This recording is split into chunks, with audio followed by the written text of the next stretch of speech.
வரஹ்மத்துல்லாஹி வபரகாத்துஹு. அல்ஹம்துலில்லாஹ் வஸ்ஸலாத்து வஸ்ஸலாமு அலா ரசூலில்லாஹ் அம்மா பஅத்.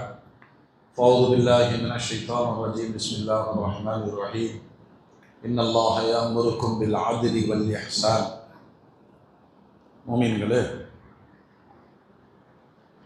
அல்லாஹ் தஆலா குர்ஆன் ஷரீஃபிலே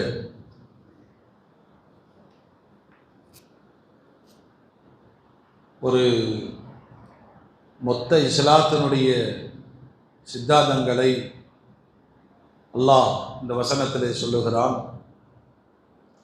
நியாயமாக நீதியாக நடந்து கொள்ளுங்கள், உபகாரிகளாக இருங்கள், உறவினர்களுக்கும் இல்லாதவர்களுக்கும் கொடுத்து ஆதரியுங்கள், பாவங்களை விட்டும் விலகிக் கொள்ளுங்கள், நன்மைகளை செய்யுங்கள், பிறருக்கு ஏவுங்கள். ஒவ்வொரு ஜும்மாவுடைய குத்பாவிலேயும் இந்த வசனங்கள் ஓதப்படும். நபிகள் நாயகம் ஸல்லல்லாஹு அலைஹி வஸல்லம் அப்படி வாழ்ந்து காண்பித்து அப்படி வாழுகிற ஒரு சமூகத்தை கட்டமைத்தார்கள். வரலாற்றில் ரொம்ப ஆச்சரியமான நெகிழ்வான நிகழ்வுகள் எல்லாம் நடந்திருக்கிறது. அதில் குறைஷிகளில் நல்ல வசதி வாய்ப்போடு ஒரு பாரம்பரிய தொடரில் அரபுகளுக்கே உரித்தான அந்த கண்ணியம், பகட்டு, பெருமை, ரோஷகுணம், அதே நேரத்தில் மனித நேயத்தோடு மிகுந்த கண்ணியத்தோடு வாழ்ந்து வந்த ஒரு இளைஞர் அபுல் ஆஸ் இப்னு ரபியா. மிகச்சிறந்த செல்வாக்கான இளைஞர். நம்ம ஓதக்கூடிய ஒரு சூறா ஓதுவான என்னன்னு வரலாறு தெரியாது. ஈலாஃபி குரைஷ் ஈலாஃபிஹிம் ரிஹலத்த ஷிதாயி. அரபுகளுடைய வணிகம் சார்ந்து அல்லாஹ் பேசுறான். வருஷத்துக்கு 2 சீசன், குளிர்காலத்தில் ஒன்று, வெயில் காலத்தில் ஒன்று. அருமையாக சம்பாதிப்பார். ஏன்னா உலகத்தில் அரபுகளை போன்று உழைக்கக்கூடியவர்களும் பொருளாதாரத்தில் உச்சத்தை தொட்டவர்களும் வேற யாரும் கிடையாது. இன்னைக்கு இருக்கிற அரபுகள் அல்ல, இது போண்டா கோழி மாதிரி. இவனை அடிச்சானா செத்து போயிடுவான். அதனாலதான் கதறிட்டு இருக்கிறாங்க. ஈரான் அரபுகளை அடிக்கவில்லை, அமெரிக்காவிற்கு இடம் கொடுத்தவர்களை, கொடுத்த இடங்களைத்தான் அடிக்கிறான். ரொம்ப நியாயமா ஈரான் நடந்துட்டு இருக்கான். அல்லாஹ் தஆலா அரபுகளுக்கு புத்தியை தருவானாக. இன்னும் 10 நாள் போச்சுன்னு வச்சுங்களேன், நம்ம வீட்டில் பிரச்சனையாகும். கேஸ் கிடைக்காது, பெட்ரோல் பிரச்சனையாகும். பெட்ரோல் கூடுச்சுன்னு சொன்னால் சலூன் கடைக்காரன் சொல்லுவான், பெட்ரோல் விலை கூடிருச்சு 200 ரூபா கொடுக்குமா. சம்பந்தமே இருக்காது. ஆட்டோக்காரன்லாம் இங்கேருந்து ஏறி ஆத்துப்பாலத்தில் இறங்கினோம்னா 400 ரூபா கேட்பாங்க. முடிஞ்சோம். எல்லாம் அந்த சோதனையிலிருந்து எல்லா நாட்டு மக்களையும் எல்லாம் பாதுகாப்பாங்க. ஏன்னா இந்த பஞ்சம், வறுமைங்கிறது செயற்கையாக உருவாக்கப்படக்கூடிய. அப்ப 2 பருவத்திலே அருமையாக வணிகம் செய்யக்கூடியவராக அபுல் ஆஸ் விளங்கி கொண்டிருந்தார். நல்ல ஆற்றல் மிக்க இளைஞர். 200 ஒட்டகம், 100 ஆட்கள், எப்பயுமே அப்படி படோடபமா மக்காவிற்கும் சிரியாவுக்குமான வியாபாரம் நடந்துகிட்டே இருக்கும். அந்த காலத்தில் ஒரு பழக்கம் இருந்தது. நல்ல நம்பிக்கையான மனிதராக இருந்தாங்கன்னா வியாபாரத்திற்கு பணம் கொடுப்பார்கள். வியாபாரத்திற்கு பணம் கொடுப்பார்கள். இவரை மாதிரி நம்பிக்கையான ஆளு அந்த பணத்தை வாங்கிட்டு போய் அவரும் வணிகம் செய்து இவர்களுக்கும் லாபம் ஈட்டிக்கொண்டு, அன்னைக்கு அதிகபட்சமாக பண்டமாற்று முறை தான் இருந்தது வணிகம். ரொம்ப நேர்த்தியாக செய்வார். இடையில நான் சொல்லிக்கிறேன், நம்ம சமூகத்திலையும் இந்த மாதிரி வியாபாரத்துக்கு பணம் கொடுத்து வாங்கிறது இருக்கு. ஆனா என்ன கணக்கில் இருக்குங்கிறதான் பிரச்சனை. என்கிட்ட ஒரு 5 லட்ச ரூபா இருக்கு, எனக்கு வியாபாரம் பண்ண தெரியாது, இவரு நல்லா வியாபாரம் பண்றாரு. இப்ப நாங்க 2 பேரும் பார்ட்னர்ஷிப். எதுல பார்ட்னர்? ஒர்க்கிங் பார்ட்னர் ஒன்று, இன்வெஸ்ட்மெண்ட் பார்ட்னர் ஒன்று. சரியா? அப்ப அவருக்கு டபுள் கிடைக்கும். உழைக்கிறார், அவரும் முதலீடு போடுறார். இல்ல அவர் முதலீடு போடல, நான் முதலீடு போடுறேன் அப்படின்னா அவர் உழைக்கிறார். ஈவன். சரியா? 50-50. கொஞ்ச நாள் இவர் சம்பாதிக்கிறார். நான் என்ன சொல்றேன்னு சொன்னா, நீங்க என்ன பண்ணுவீங்களோ அது எனக்கு தெரியாது. எனக்கு மாசமானா லட்சத்துக்கு 2 கணக்கில் 5 லட்சத்துக்கு எவ்வளோ ஆகணும்? 15,000 ரூபா கைக்கு வந்துடும். இது ஹலால் ஆகுமா சொல்லுங்க? அப்புறம் ஒரு 6 மாசம் அல்லது 1 வருஷம் கழிச்சு அந்த 5 லட்சத்தையும் நீங்க கொடுத்துருணும். இது பேசிக்கல கூடவே கூடாது. என்னைக்கு பார்ட்னர்ஷிப் ஆயிட்டோமோ நம்பிக்கை தானே. இப்ப அவரு என்ன செய்யறாருன்னா, மோகனா இந்த மாசம் 25,000 ரூபாய் பறக்கத்து வந்துடலாம் அப்படிங்களா, பாதி பாதி பிரியுங்க. அவரு சொல்றாரு, இந்த மாசம் ஒண்ணுமே நடக்கல, ஊரே நாசமா போச்சு, 200 ரூபா தான் இருக்கு, இந்தாங்க பிடிங்க 100 ரூபாய். தப்பு. நியாயமா நடந்துகிட்டா 2 பேருக்கும் பறக்கத்து கிடைக்கும். அப்ப என்னன்னா, எல்லாருக்கும் வணிக திறமை வராது. திறமை உடையவர்களை கொடுக்கும் போது ஷரியத் அதை அனுமதிக்குது. பிசினஸ்ல என்னென்ன மெத்தட் எல்லாம் உலகத்துல ஃபாலோ பண்றோமோ அது அத்தனையும் அல்லாஹ்வுடைய ரசூல் தொகுத்து தந்திருக்கிறாங்க. ஹராமுக்கு போய் விழுந்துடாதீங்க, நேர்மையா நடந்துக்குங்க. அதுல தான் என்ன கிடைக்கும்? கொஞ்ச நாள் கழிச்சவன்னு சொல்றாரு, நாம கஷ்டப்பட்டு அவனுக்கு கொடுக்கணுமா? நீ கஷ்டப்படுறதுக்கு காசு கொடுத்தது யாரு? அது பெரும்பாலும் யோசிக்க மாட்டாங்க. அது சொந்தக்காரங்கிட்ட கொடுத்துட்டோன்னு வச்சுங்களேன், திருப்பி கேட்கிற அஸ்தக்ஃபிருல்லாஹ் சொல்லுங்கிறாங்க. இந்த சொந்தக்காரன் மாமா மச்சன்ட்ட ஏதாவது வியாபாரத்துக்கு கொடுத்தோன்னு வச்சுங்களேன், அஸ்தக்ஃபிருல்லாஹ் சொல்லுங்கிறாங்க. அதனாலதான் சொந்தக்காரனை கண்டாவே சலாங்கூட சொல்றதில்லை, இப்படி திரும்பிக்கிறோம், தெரியாத மாதிரியே இப்படி ஓடிடும். அல்லாஹ் பாதுகாப்பானார். பணம் படுத்துற பாடு.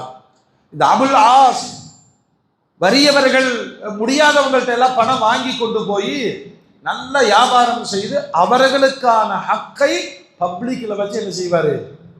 நிறைவேற்றுவார். ஒரு சட்டம் உங்களுக்கு தெரியுமா? ஜும்மாவுக்கு வாங்க சொன்னா உடனே தொழுகைக்கு வாங்க. அந்த வசனத்தினுடைய பின்னணி என்ன அப்படின்னு சொன்னா, ஜும்மா அன்னைக்கு சரக்கு வந்துருச்சு. ஜும்மா அன்னைக்கு அங்கெல்லாம் சரக்கு வர்றது எப்படி? 3 மாசத்துக்கு ஒருக்கா, 6 மாசத்துக்கு ஒருக்கா மக்கள் எல்லாம் போய் சரக்கெல்லாம் பிரிச்சுட்டு இருக்கிறாங்க, அவங்க பங்குல வாங்கிட்டு இருக்கிறாங்க. ஜும்மாவுக்கு வாங்க சொல்லியாச்சு, யாரும் தொழுகைக்கு காணாம். அல்லாஹ்வுடைய ரசூல் மிம்பர்ல தனியா ஏறி நிற்கிறாங்க. அந்த ஆயத்திலே சொல்றாங்க, தரக்கூக்க காயிமா, உங்களை நின்ற நிலையில விட்டுட்டு ஓடிட்டாங்க. அதுதான் முக்கியம். எது? நம்மளே ஜும்மா அன்னைக்கு ஒரு மோதினார் எந்திரிச்சு ஏலான் பண்ணிட்டார், மஹல்லாவாசிகள் அனைவருக்கும் வெளியில ஒருத்தர் 5,000 ரூபாய் கொடுத்துட்டு இருக்காருன்னு சொன்னா என்ன சொல்லுங்க? அத்தனை ஓடிடுவாங்க. இமாம் மட்டும் மெம்பர்ல நிக்கணும். ஆனா இந்த இமாம்ல அப்படி நிக்க மாட்டாரு. அவரும் முன்னாடி ஓடி போய், ஏண்டா நீங்க எல்லாம் காசு வாங்கினா நான் மட்டும் பிச்சை எடுக்கணுமா? அல்லாஹ்வுடைய ரசூலை தனிமையா விட்டுட்டாங்க. அல்லாஹ் அப்பதான் கடமையாக்கனா, ஜும்மாவுக்கு பாங்கு சொல்லிட்டா வியாபாரத்தை அப்படியே நிறுத்து, முதல்ல தொழுகையை நிறைவேற்று, அப்புறம் போய் உங்களுடைய சம்பாத்தியங்களை பாருங்க, அல்லாஹ் அதுல பரக்கத்து செய்வான். சட்டம் என்ன தெரியுமா? ஜும்மா தொழுகைக்கு பாங்குக்கு பிறகும் ஒருவர் வியாபாரம் செஞ்சா ஹலாலான வியாபாரம் கூட ஹராம், அந்த சம்பாத்தியம் ஹராம். ஏன்னா இது அல்லாஹ்வுடைய கடமை, ஏழைகளுக்கான பெருநாள். அது ஒரு விரிவா ஒரு நாளைக்கு பேசுவோம். அபுல் ஆஸ் அந்த மாதிரி கதீஜா நாயகத்தினுடைய சகோதரியின் மகன் காலாவாகுது. யாரு? கதீஜா அம்மா. ரொம்ப சமூகத்துல உயர்ந்தவர்கள், பெரிய குடும்பம், வணிக குடும்பம். கதீஜா அம்மா வீட்டுல இந்த அபுல் ஆஸுக்கு ஒரு தனி மரியாதை. ஏன்னா இவரு வசதியானவரு, தன்னுடைய சகோதரியின் மகன், ரொம்ப மஹப்பத்தோடு நேசத்தோடு வளர்த்து வந்தார்கள். அந்த காலகட்டத்தில் தான் பெருமானாருக்கும் கதீஜா அம்மாவுக்கும் திருமணம் முடிக்குது. இப்ப கதீஜா அம்மாவுக்கு ஏற்கனவே மகனை மாறி, மகன் தான், சகோதரியின் மகன் மகன் தானே. பெருமானாருடைய திருமணத்திற்கு பிறகு பெருமானாரும் கதீஜாவை போலவே நேசிக்கிறார்கள். இப்படி ஒரு காலச்சூழலை போயிட்டு இருக்கும் போது கதீஜாவின் வழியாக பெருமானாருக்கு 4 பெண் குழந்தைகள் பிறந்தாங்க. ஜைனபு, உம்மு குல்சூம், ருக்கையா, ஃபாத்திமா. மூத்த பிள்ளை பருவம் இது மங்கையாக ஆன பொழுது கதீஜா நாயகம் ஆசைப்பட்டாங்க, தங்கச்சி பிள்ளைக்கு பையனுக்கு என்ன செஞ்சிடலாம், கட்டி கொடுத்துடலாம். அதுல எந்த பிரச்சனையும் வரல. ரொம்ப எளிமையான முறையில திருமணமும் நடந்து ஏறியது. ஜைனப் ரலியல்லாஹு அன்ஹா அபுல் ஆஸ் மன வாழ்க்கையில ரொம்ப ஒற்றுமையோடும் முஹப்பத்தோடும் இருந்தாங்க. வாழ்க்கை நல்லா போயிட்டு இருக்கு. இப்பதான் பெருமானார் ஸல்லல்லாஹு அலைஹி வஸல்லம் நபியாக தேர்வு செய்யப்படுறாங்க. அல்லாஹ்வுடைய ரசூல் மார்க்க வந்த உடனே தன் பிரச்சாரத்தை தொடங்குறாங்க. இதுக்கு இடையில உம்மு குல்சூமுக்கு கல்யாணம் ஆயிடுச்சு, ருக்கையாவுக்கும் கல்யாணம் ஆயிடுச்சு. மாப்பிள்ளை யாரு தெரியுமா? அபூலஹபுடைய பசங்க உத்துபா, உத்தைபா. 3 பிள்ளைக்கும் கல்யாணம் ஆயிடுச்சு. ஒத்த புள்ள பாத்திமா, சின்ன வயசுக்குள்ள. இப்படி இருக்கும்போது குறைஷிகள் பெருமானாரை பல விதங்களில் எதிர்க்கிறார்கள். ஏன்னா அவங்களுடைய பாரம்பரிய வழிபாட்டு முறைகளை தானே பெருமானார் எதிர்த்தாங்க. அதனால அவங்களால ஜீரணிக்க முடியல. என்னென்னமோ செஞ்சுட்டு ஒரு நாள் குறைஷிகள் என்ன செஞ்சாங்கன்னா, இவரை அடிக்கிற இடத்துல அடிக்கணும் அப்படின்ட்டு, குறைஷிகளே முகமது பிள்ளைகளை எல்லாம் கட்டி கொடுத்துட்டு நிம்மதியா இருக்காரு, அதனால பிள்ளைகள்ல கை வைங்க, தலாக்கு விட்டு வீட்டுக்கு துரத்தி விடுங்க, அப்ப முகம்மது நம்முடைய வழிக்கு வருவார் அப்படின்னு முதல்ல அந்த வேலையை செஞ்சவன் யாருன்னா அபூலஹப். தன்னுடைய பசங்க உத்துபா, உத்தைபாவை கூப்பிட்டு தலாக்கு விடுனார். எந்த மாதிரி சூழ்நிலைன்னு கவனிக்கணும். இந்த 2 பெண் பிள்ளைகளும் திருமணமாகி இன்னும் முதலிரவே நடக்காத நிலையில் தான் தலாக்கு விட. அல்லாஹ் ஒரு பரிசுத்தத்தை பாதுகாக்கிறான்ல. ஒரு நபியினுடைய பாரம்பரியம் எந்த இடத்தில் தொடங்கணும் அல்லாஹ் முடிவு வச்சிருக்கிறான். அதனால திருமணம் முடிச்சு சில பல நாட்களிலேயே குறைஷ், இன்னும் சொல்ல போனா கல்யாணம் முடிச்சு தலாக்கு விட்டு விதவையாக்கி வாளாவெட்டியாக ஆக்கணும் அப்படிங்கிறத கல்யாணம் முடிச்சாங்க. நான் சொல்றது புரியுதா? அபூலஹப் முதல்ல அந்த ஆக்ஷன் எடுத்தான். பெருமானார் கண் கலங்கவே இல்லை. அல்ஹம்துலில்லாஹ். நான் ஏன்னா ஈமானுடைய உச்சத்தில் பெருமானார் இருக்கிறார்கள். காபிருடைய வீட்டில் என்னுடைய மகள் வாழ்வதை விட விதவையாக என் வீட்டில் இருக்கட்டும். சரியா? குறைஷிகள் இவர்கிட்ட வர்றாங்க. யார்கிட்ட? அபுல்லாஸ். நீங்க யாரு? சமுதாயத்தில் எவ்வளவு பெரிய ஆளு, உங்களுக்கு பொண்ணு வேணுமா? மிகச்சிறந்த உயர்ந்த குடும்பத்திலிருந்து பல பெண்களை உங்களுக்கு நாங்கள் நிக்கா முடிச்சு தரோம். ஜைனபை அனுப்பிச்சு விடுங்க, முகம்மதிற்கு பாடம் வரட்டும். அபுல்லாஸ் இயல்பாகவே நல்லவர், பெருமானாரை அவ்வளவு நேசித்தவர். இந்த மார்க்கம் அவருக்கு குறுக்க நிக்கல. அவரு அப்படிலாம் முடியாது.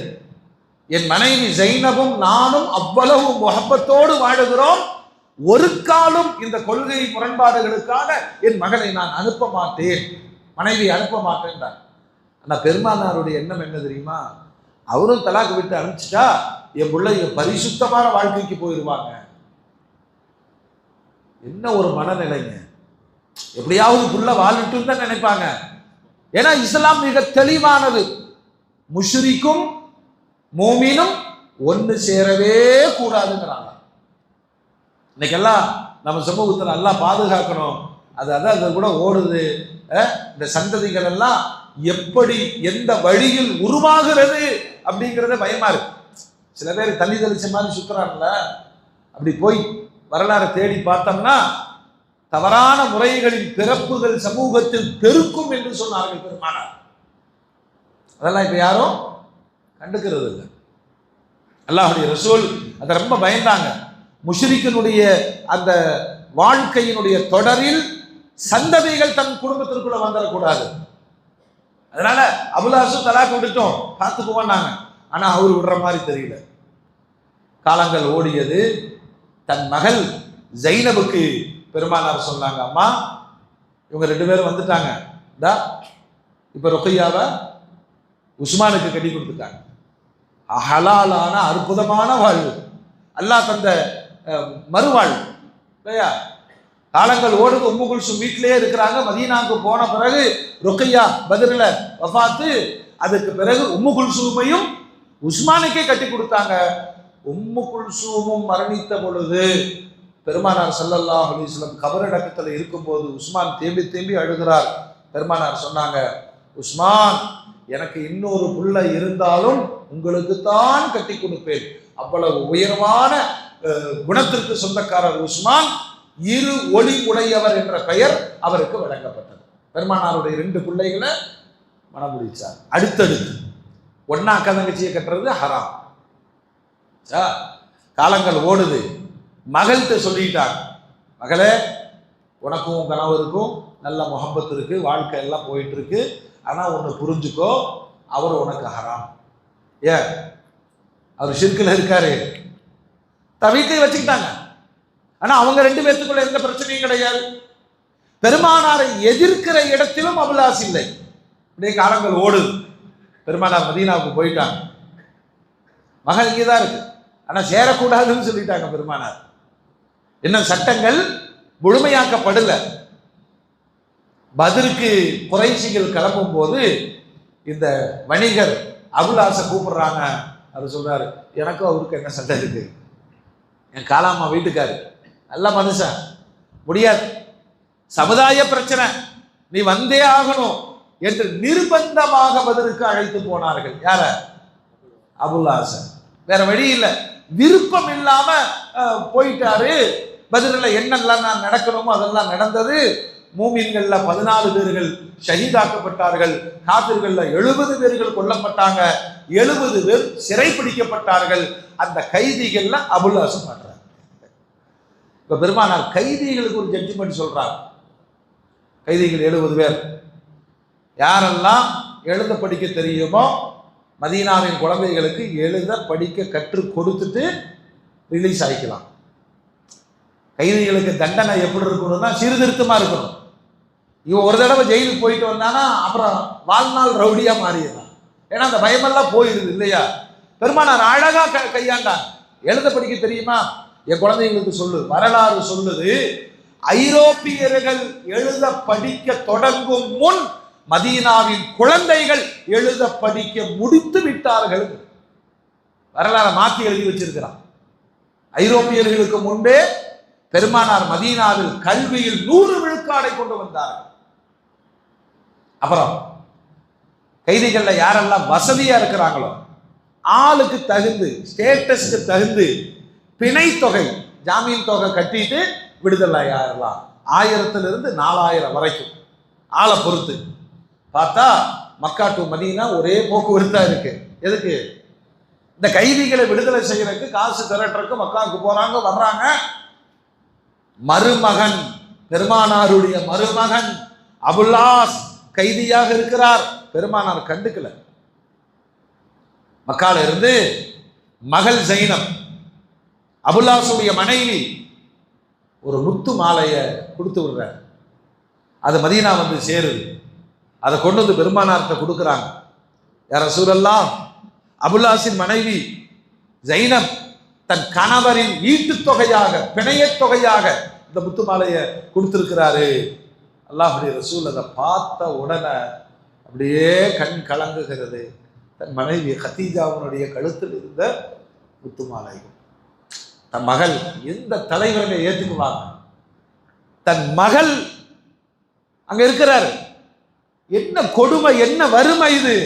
அல்லாஹுடைய ரசூல் அப்படியே பார்த்துட்டு சஹாபாக்களை கூப்பிட்டு சொல்றாங்க, இந்த இடத்துல என் ஃபேமிலி சென்டிமெண்ட் எல்லாம் வந்துடும், அதனால ஜைனபு, யாரோ மாதிரி சொல்றாங்க பெருமானார், ஜைனபு தன் கணவரை விடுதலை செய்வதற்காக இந்த முத்துமாலையை கொடுத்து அனுப்பிச்சிருக்கிறாங்க. நீங்க பார்த்து முடிவெடுத்தா இதை வச்சுக்கிட்டு அவரை விடுதலை செய்யுங்க, இல்ல உங்களால முடியும்னு சொன்னா அவரையும் விடுதலை செஞ்சிருங்க, முத்து மாலையும் கொடுத்து அனுப்பிச்சிருங்கன்னாங்க. பெருமானாருடைய மனநிலையை பார்த்த சஹாபாக்கள் மீறுவாங்களா? சட்டம் பேசிட்டு இருப்பாங்களா? உடனே சொன்னார்கள், யார சொல்லலாம், உங்களை சங்கடப்படுத்துற எந்த காரியத்தையும் நாங்க செய்ய மாட்டோம், உங்களுடைய மருமகன். அது மாத்திரமல்ல, எங்களுக்கும் இரக்கம் இருக்கா இல்லையா? மக அங்க தனியா இருக்கு. இங்கு ருக்கையா, உம்மு குல்சும், பாத்திமா எல்லாம் வந்துட்டாங்க, தனியா இருக்கு. பெருமானார் ஸல்லல்லாஹு அலைஹி வஸல்லம் ஆசைப்பட்ட மாதிரியே முத்துமாலையும் கொடுத்து அவரை விடுதலையும் செய்தார்கள். அவரை கூப்பிட்டு பெருமானார் சொன்னாங்க, உங்களுக்கு மட்டும்தான் இந்த மாதிரி சிறப்பான ஒரு ஆப்ஷன் இருக்கு, ஆனால் ஒரு நிபந்தனை, ஊருக்கு போனால் என் மகள் ஜைனப் இங்கு வந்து சேர வேண்டும். அது சரின்ட்டார். ஏன்னா எந்த தனிப்பட்ட பகையையும் பெருமானார் மீது அவருக்கு இல்லை. அவர் போருக்கு வரல, வம்படியா வந்து மாட்டிக்கிட்டார். அல்லாஹ்வுடைய ரசூல் எப்படி நம்புறாங்க பாருங்க. போயிட்டார். போய் ஜைனப பெருமானாருக்கு வாக்கு கொடுத்ததை போலவே அனுப்புறதுக்கு ஏற்பாடு பண்றாங்க.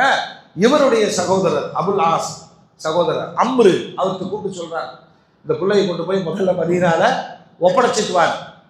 ஜைனப் ரலியல்லாஹு அன்ஹா தயார் பண்ணிட்டு அந்த அவங்களுடைய மரபு ஒட்டகத்துல ஏறி அம்பு கூடு இதெல்லாம் எடுத்துக்கிட்டு நேரா சபைக்கு வர்றாரு. பப்ளிக்ல வந்து சொல்றாரு, மக்களே மக்களே, பெருமானாருடைய மகள் ஜைனபை, அபுலாசுடைய மனைவியை நான் மதீனாவுக்கு விட போகிறேன், முடிஞ்சவன் தடுத்து பாரு. அது பெரிய ரகலையாயிடுச்சு. எல்லாரும் கூடி விட முடியாதுன்ட்டாங்க. ஏன்னா இப்பதான் பதிரில் தோத்து இருக்கோம், முஹம்மதினால் அவமானப்பட்டிருக்கோம்.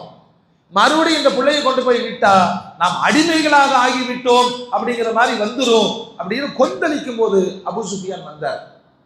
அவரை கூப்பிட்டார், நீ பயங்கரமான ஆளுதான், அம்பு கூடெல்லாம் எடுத்துக்கிட்ட, கொஞ்ச நாச்சு சமூக பிரச்சனை உனக்கு தெரியுதாப்பா? பட்டப்பகல்ல ஜைனப நமக்கு தேவையில்லை, கொண்டு போய் கொடுத்துடலாம். ஆனா நீ ஒன்று செய், இப்ப இருக்கிற சூழ்நிலையில இவனுங்கெல்லாம் அடிச்சு போடுவாங்க, அதனால எல்லாத்துக்கும் முன்னாடி அனுப்ப மாட்டேன்னு சொல்லி வீட்டுக்கு கூட்டிட்டு போ. கொஞ்ச நாள்ல மறந்துடுவாங்க, மக்களுடைய புத்தி எல்லா காலத்திலையும் எல்லாரும் மறந்துடுவாங்க. அதுக்கு பிறகு யாருக்கு தெரியாம நைட் நேரத்தில் கொண்டு போய் விட்டுட்டு வாப்பாங்க. ஒரு தலைவருடைய அணுகுமுறை, ஆனாலும் தோல்விதான். அவரும் பார்த்தாரு, இது நல்லா தானே இருக்கு, இந்த டீலிங் நல்லா இருக்குன்ட்டு அபுல்லாஸுக்கு தகவல் தெரிவிச்சுட்டு வீட்டுக்கு அனுப்பிச்சிடுறாரு. பிறகு சில நாட்கள் கழித்து அவர் சொன்ன மாதிரியே மக்கள் மறந்துட்டாங்க. ஜைனபை இரவோடு இரவாக அழைத்து கொண்டு போய் பெருமானாருடைய வீட்டில் விட்டு விட்டார். ஒரு நெடுங்காலம், கொஞ்ச நெஞ்ச காலம்லாம் கிடையாது. ஹிஜ்ரி 8 ஃபதஹ் மக்கா நடப்பதற்கு சற்று முன்புதான் அபுல்லாஸுக்கு இஸ்லாத்தினுடைய பாக்கியம் கிடைக்குது. அது வரைக்கும் மனைவி பிரிஞ்சிருந்தாரு, மனைவி மேல தீராத அன்பு கொண்டு இருந்தார். வேற எந்த நடவடிக்கை சண்டைக்கெல்லாம் அவர் போகல. வணிகர் தானே, சிரியாவுக்கு போனார், வியாபாரம் செய்தார், நிறைய அவர் வாட்டுக்கு பிசினஸ் பண்ணிட்டு இருக்கிறார். ஒரு நேரத்தில் சிரியாவிலிருந்து ஒரு 100 ஒட்டகை, ஒரு 170க்கும் மேற்பட்ட நபர்களோடு ஒரு பெரிய வணிக குழு இந்த சிரியா மக்கா மதீனா வழியாக தான் என்ன செய்யணும், போயா. அப்படி வணிக பொருட்களோடு வரும் பொழுது சஹாபாக்களுடைய ஒரு படை, சரியத்துன்னு சொல்லுவாங்க, சின்ன சின்ன படை, அவங்க யாரையாவது சந்தேகப்பட்டால் அரெஸ்ட் பண்ணிடுவாங்க. மதீனாவின் காவலுக்கு பெருமானார் நியமிச்சிருந்தாங்க. அந்த ஒரு குழு அப்படியே ரோந்து வரும் பொழுது அபுல்லாஸை பார்த்துட்டாங்க, இவர் ஏகப்பட்ட சரக்கெல்லாம் தூக்கிட்டு போறாரு, இதெல்லாம் நமக்கு எகெயின்ஸ்டா தான் என்ன ஆகும், மாறும் அப்படின்னு அவரை போய் அரெஸ்ட் பண்ணி விவரமா என்ன பண்றாங்க தெரியுமா, ஒட்டகத்தை எல்லாம் முடிச்சுட்டு ஜாமானமெல்லாம் எடுத்துக்கிட்டு ஆட்களையும் கைது செய்து நேரா மதீனாவுக்கு போயிட்டாங்க. இவரை மட்டும் விட்டுட்டாங்க. யார? அபுல்லாஸை கைதும் பண்ணல, ஒன்றும் பண்ணல. அவர் இரவு நேரம் வந்தது, என்னடா இப்படி பண்ணிட்டாங்களே, அவருக்கு தெரியும் பெருமானாருடைய படை தான், ஏன்னா மதீனாவின் சுல்பாகத்தில் நடக்குது. என்ன செய்யறாரு, நைட்டோட நைட்டா யாருக்கு தெரியாம நேரம் மதீனாவுக்கு போயிடுறாரு. மதீனாவுக்கு போய் நேரம் மனைவியை பார்த்துடுறாரு. மனைவியை சந்திச்சு எனக்கு பாதுகாப்பு கொடுக்குறாரு. ஏன்னா அது அந்த மாதிரி ஒரு கட்டமைப்பு, பார்த்தா முடிச்சிருவாங்க. அங்க சொந்த பந்தம் எல்லாம் கிடையாது, ஈமான் குஃப்ர். சரி, நான் உங்களுக்கு பாதுகாப்பு தர்றேன். வீட்டுக்குள்ள தங்க வச்சாச்சு. காலையில் பெருமானார் ஃபஜ்ருக்கு எழுந்து பள்ளிவாசலுக்கு வர்றாங்க. பாங்கு சொல்லப்படுது, இகாமத்து சொல்லப்படுது, அல்லாஹு அக்பர் அப்படின்னு பெருமானார் தக்பீர் கட்டுறாங்க.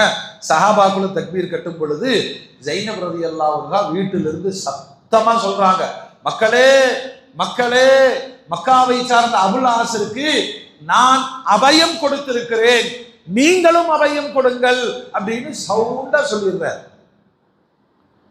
அல்லாஹ்வுடைய ரசூல் தொழுது முடிச்சுட்டு மக்களை பார்த்து கேட்குறாங்க, நான் ஒன்று கேட்டேன், நீங்களும் கேட்டீங்களா? ஆமாம் யா ரசூலுல்லாஹ், சத்தம் கேட்டோம். யாரு?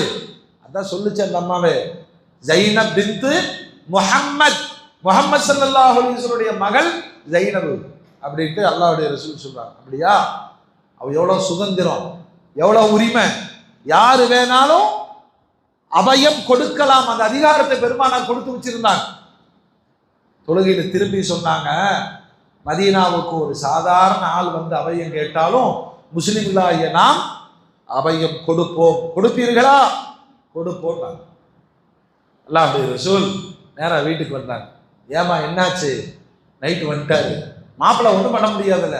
அல்லாஹ்வுடைய ரசூல் சொல்றாங்க, அவருக்கு தங்க வை, நல்ல சாப்பாடு கொடு, நல்ல மரியாதை செய், ஆனா கவனிச்சுக்கோ, உனக்கு அவர் ஹராம். என்ன சட்டங்க? உனக்கு அவரு ஹராம். ஏன்னா இஸ்லாத்தை ஏத்துக்கல. சரி, இதெல்லாம் முடிஞ்சு அவர் அங்க இருக்கும் பொழுது அந்த படை குழுவினர்கள் யாரு, இவர் கைது செஞ்சு சரக்கெல்லாம் தூக்கிட்டு வந்தாங்களே இல்லையா, அவங்க இவரை கூப்பிட்டு நைஸா பேசுறாங்க.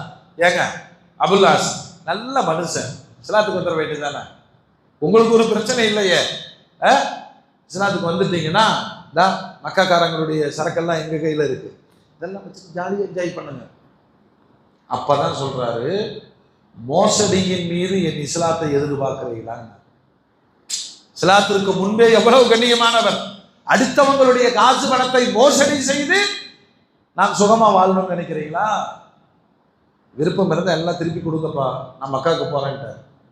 அல்லாஹ்வுடைய ரசூல் ஒண்ணுமே சொல்றீங்க, ஏன்னா நிர்பந்தத்தில் இஸ்லாம் வராது இல்லையா, விட்டுருங்க. நான் அப்பவும் சஹாபாக்கள் சொல்றாங்க, அப்பா நீங்க படை நடத்தி அவரை கைது செஞ்சு பொருட்களை எல்லாம் கொண்டு வந்திருக்கீங்க, வேணும்னா வச்சுக்கோங்க, விருப்பம் இருந்தா எல்லாம் அவருக்கு திருப்பி கொடுத்துருங்க.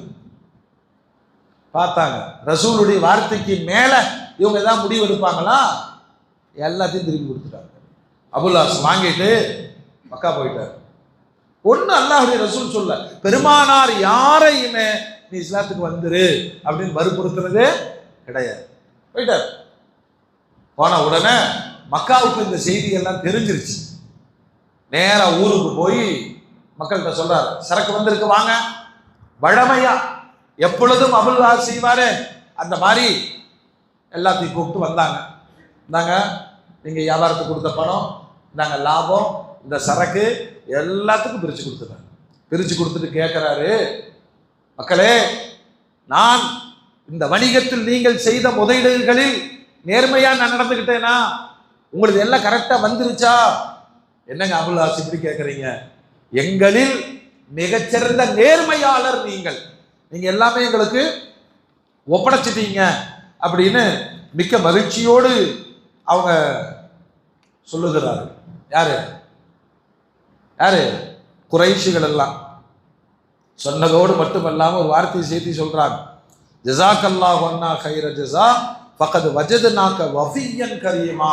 அல்லாஹ் உங்களுக்கு நல்ல கூலி கொடுக்கட்டும், உங்களை வாக்குறுதிகளை நிறைவேற்றக்கூடியவராகவும் நேர்மையானவராகவும் நாங்கள் பெற்றுக்கொண்டோம். இந்த வாக்கு மூலத்தை சமுதாயத்திலிருந்து வாங்குறாங்க. யாரு? அபுல்லாஸ். வாங்கிட்டு சொல்றாரு, மக்களே உங்களுக்கும் எனக்கும் எந்த வரவு செலவும் கிடையாது, நான் வாக்கில் சுத்தமானவன், பொருளில் சுத்தமானவன், மிக நேர்மையானவன். இப்ப நான் சொல்றேன் கேளுங்க, அஷ்ஹது அல்லா இலாஹ இல்லல்லாஹ் வ அன்ன முஹம்மதன் அப்துஹு வ ரசூலுஹு. இதுக்கு தான் இத்தனை நாள் அவர் வெயிட் பண்ணிட்டு இருந்தார். அவருக்கு இஸ்லாம் பிடிக்கும், ஆனால் சொல்றாரு, இதை நிறைவேற்றாமல் நான் இஸ்லாத்தை ஏற்றிருந்தால், அல்லது சஹாபாக்கள் அன்னைக்கு மண்டை கிடக்குறாங்களே இஸ்லாத்துக்கு வந்திருக்கானு, என் மீது மோசடிக்காரன் எங்க காசை வச்சுட்டு அவர் அங்க சுகமா வாழ்றாரு அப்படின்னு வந்துடும். இப்ப எங்கிட்ட எந்த காசு பணமும் இல்லை, யாரோடும் வரவு செலவும் இல்லை, என் ரப்பை நான் விரும்புகிறேன், என் ரசூலை நான் விரும்புகிறேன் அப்படின்னு சொல்லிட்டு துணிச்சா மதீனாவுக்கு வந்தார். நபிகள் கோமான் ஸல்லல்லாஹு அலைஹி வஸல்லம் அவர்களை வரவேற்றார்கள். ஏன்னா பெருமானாருக்கு தெரியும், மஸ்ஜித் நபவியில நின்று அவரை வரவேற்று எல்லா சஹாபாக்களையும் அழைத்து வைத்துக் கொண்டு பெருமானார் சொன்னார்கள், ஹத்தனி, இந்த அபுல்லாஸ் என்னோடு பேச்சுவார்த்தை நடத்தினார், அதில் உண்மையாக நடந்து கொண்டார். ஏன் விடுதலையானா பிள்ளையை அனுப்பியிருந்தோம்னு சொன்ன, கரெக்டா வாக்குறுதி நிறைவேற்றினார். அவர் எல்லா விஷயத்திலும் நேர்மையாளர். இன்றைக்கு களங்கம் இல்லாத ஒரு மனிதராக சுயமரியாதையோடு இஸ்லாத்தை ஏற்று கம்பீரமாக வந்து நிற்கிறார். அவரை அரவணைத்துக் கொண்ட பெருமானார் இஸ்லாத்தில் இணைத்தார்கள். ஒரே ஒரு வருஷம்தான் பெருமானார் வஃபாத்தாகி அடுத்த வருஷம் இவரும் மரணித்து விட்டார். மோமின்களே, அருமைக்குரிய சஹாபாக்களில் பெருமானாருக்கு மருமகனாக இருத்தல் என்பதில் உஸ்மான் நாயகம் இருந்தாங்க, சாதனை அல்ல, அது சாதனை அல்ல. ஏன்னா அபுல்லாஸ் மாற்று தரத்தில் இருந்தார்கள். இந்த மாமனார் மருமகனுங்கிற எந்த கருத்து வேறுபாடும் மோதல்களும் இல்லை. அங்கு தீன் மட்டும் பார்க்கப்பட்டது, தீன் மட்டும் பார்க்கப்பட்டது. அதில் பெருமானார் ஜெயித்தார்கள், அபுல்லாஸும் ஜெயித்தார். அல்லாஹ் ரப்பல் ஆலமீன் இது போன்ற நேர்மையான வாக்கு நிறைவேற்றுகிற அந்த சஹாபாக்களின் வாழ்வியல் நமக்கு மிக பெரும் பாடம். நம்மள்ட்ட எல்லாம் வாக்கும் கிடையாது, சொல்லுங்க, நிறைவேற்றுறதும் கிடையாது. அப்படி அடிச்சா ஏன் நம்மளை கெடுத்தது மக்கள் தான். ஏன் கடன் கொடுக்க மாட்டேங்கிறோம் சொல்லுங்க, ஏன் கடன் கொடுக்க மாட்டேங்க? ரம்ஜான் காலத்துல மச்சான் வந்து கேட்க வர்றாரு, ரொம்ப கஷ்டமா இருக்கு, அவ்வளோ ஒரு 50,000 ரூபா மச்சான் இது வச்சுக்க மாட்டேன் அப்படின்னு 5,000 ரூபா கொடுத்து மச்சான அப்பவே அடக்கிடுவோம். ஏன்? 45,000 ரூபா மிச்சம். ஏன்னா கடன் கொடுத்தா திருப்பி கேட்டா அவர் என்ன பஞ்சாயத்து பண்ணுவாருன்னா, மச்சான்ட்ட கேட்கறாங்க, மச்சான்ட்ட அத்தா மகனா இருந்தாலும் கொடுக்கல் வாங்கல எழுதுன்னு குர்ஆன் சொல்லு. நம்ம அப்படி பண்ணி இருந்தோம்னா பிரச்சனையே வராது. சரி மச்சான்ட்ட கையெழுத்து போடுன்னு சொல்லி பாருங்க,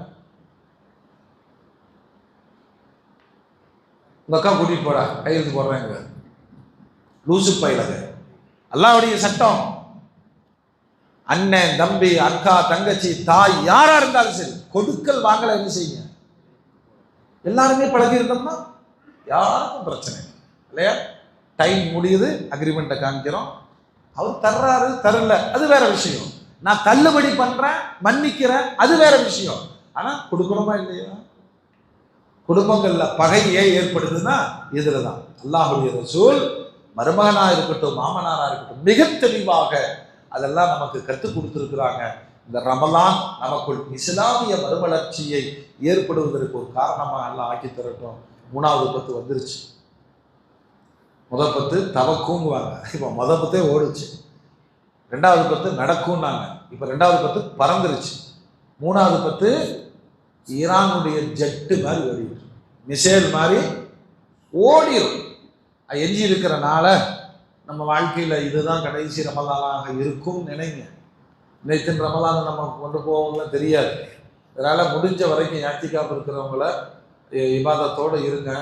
அந்த தங்கிறது ஏதோ மறைவுக்கு ஓய்வுக்கு தான். இது அதிக நேரம் எங்கே இருக்கணும்? பள்ளிக்குள்ளே இருக்கணும், குர்ஆனோட இருக்கணும், இருக்கிற இதெல்லாம் 10 நாளைக்கு பிரச்சனை இல்லைப்பா. கடங்காரன்னு வர மாட்டான், இஎம்ஐ கேட்க மாட்டான், ஃபோனெல்லாம் ஆஃப் பண்ணிக்கிறது, தின்னு தின்னு தின்னு திரைக்கு பின்னாடி தூங்குறது, அது கூடவே கூடாது. கவனமாக இருக்கணும். நம்மளும் போய் ஏத்திக்காப்பு இருக்கிறவங்கள்ட்ட வீண் நாயங்கள்லாம் பேசக்கூடாது. அவங்க ஒரு டார்கெட் போட்டுக்கணும், ஒரு குர்ஆன் முடிச்சிருவேன், ஒரு 40 ஹதீஸ் மனப்பாடம் பண்ணிடுவேன், ஒரு 22 சூரா மனப்பாடம் பண்ணுவேன். இந்த மாதிரி இபாதத்துக்கான காலம் அல்லாஹ் தஆலா எஞ்சி இருக்கிற நல்ல நாட்களை இன்னைக்கும் ஒற்றைப்படை இல்லையா? அல்லாஹ் லைலத்துல் கத்ராக இருந்தால் நம் விஷயத்தில் அல்லாஹ் அதனை கபூல் செய்வானாக. ஆகிரு தாவானா அல்ஹம்துலில்லாஹி ரப்பில் ஆலமீன். ரப்பனா தகப்பல் மின்னா இன்னக அன்தஸ் ஸமீஉல் அலீம் வ துப் அலைனா இன்னக அன்தத் தவ்வாபுர் ரஹீம். ஸல்லி அலா நபி ஸய்யிதினா முஹம்மத் வ ஆலிஹி வ ஸஹ்பிஹி அஜ்மஈன்.